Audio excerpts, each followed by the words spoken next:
going to do, I have been looking for an online Bible study that was going to be positive, uplifting, but a little different.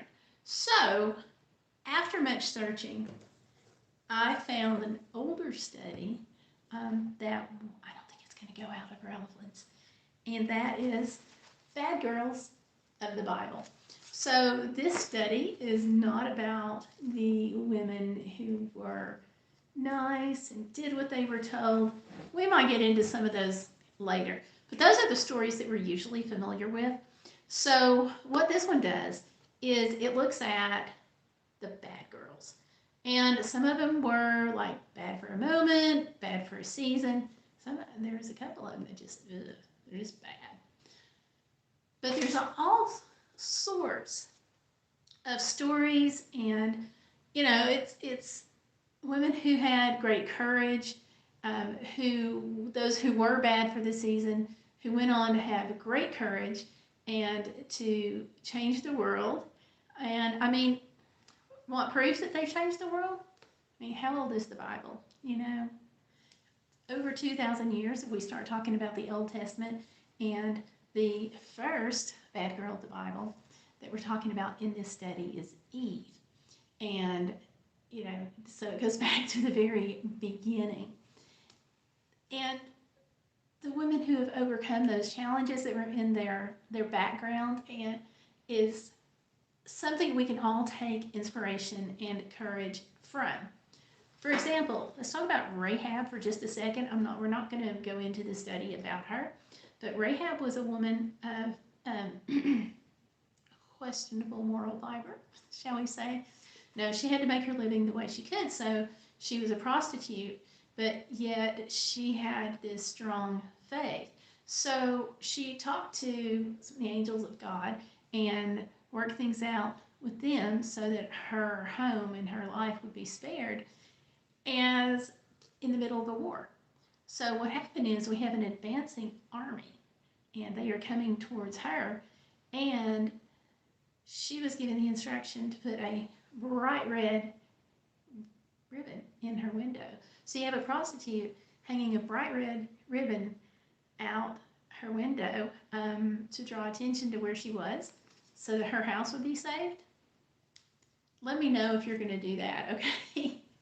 So, we're talking about her.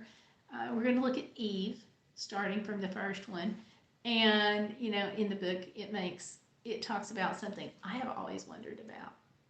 And that is, if none of the other animals around you spoke, and all of a sudden a snake starts talking to you, and a snake starts telling you to do what you were already told not to do, why would you listen to the snake?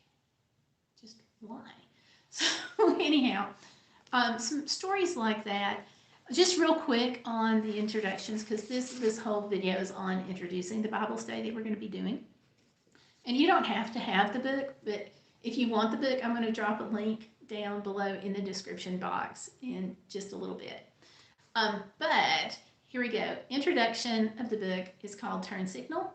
And then chapter 1 is all about Eve, the first bad girl. 2 is Bored to Distraction, which is the story of Potiphar's wife. 3 is called Pillar of the Community, and it's Lot's wife and how she just messed up for a minute there. Dying for a Drink is number 4, and that's one of the stories that really speaks to me, is the story of the woman at the well. Because, girlfriend, at one time or another, we have all been to that well. And I know some of us have lives that are so bad that we go to the well for a vacation. So we're going to talk about her. The first cut is the deepest, and of course, we're talking about Delilah there. Generous to a Fault is the story about Sapphira. Number 7 is Knocking on Heaven's Door. That's the one about Rahab. 8, Friends in Low Places. And that's all about Jezebel. And she even titles it Bad to the Bone. So definitely her. Michael is Bad for a Moment, and it just simply says Out of Step. 10 is I Beg Your Pardon, and it's the story of the sinful woman. which she's got her listed as bad for a season, but not forever. Then in the conclusion, it talks about from bad to verse, and then there's the study guide, and there's a section for notes. And this is a study that I did years ago, and it really spoke to me because of the variety of the women in the Bible. Their backgrounds were just vastly different, and even though we can't relate to some of the time period stuff, if you will, we can relate to their thoughts, their deeds. We can find inspiration. Like if we look at our life and compare it to the women of the Bible, I know with me, there have been certain elements that have gone through that spoke to me.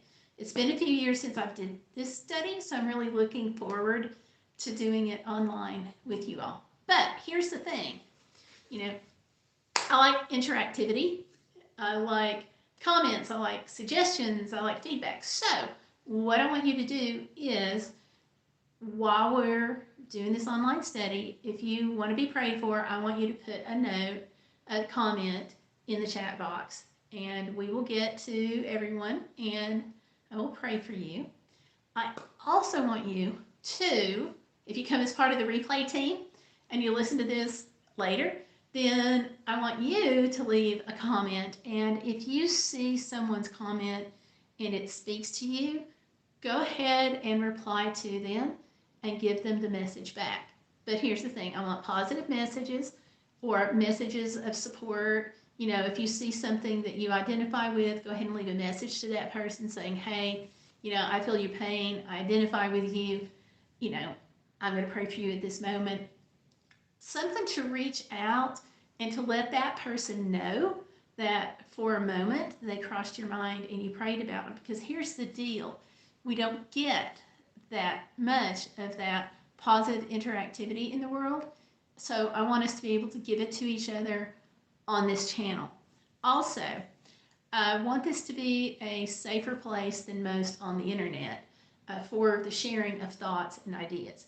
Now, keep in mind, when I say safer place, we are talking about a live stream that is available globally and here on YouTube. So you don't want to give out any personal or identifying information unless you're really solid, and then only about yourself. Would prefer that we not share any identifying information because this is the internet. So, but I do want us to feel free to interact with each other. Just be careful about what you share, okay? Just because, y'all know, you found us somehow. So this is a live stream. Also need some feedback from you all on what you think this time is, if it's good for you.